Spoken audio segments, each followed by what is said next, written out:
Jan Roos.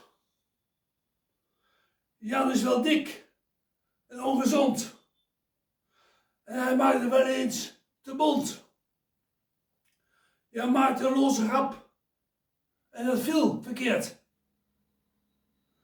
Jan Roos werd vervolgens gearresteerd.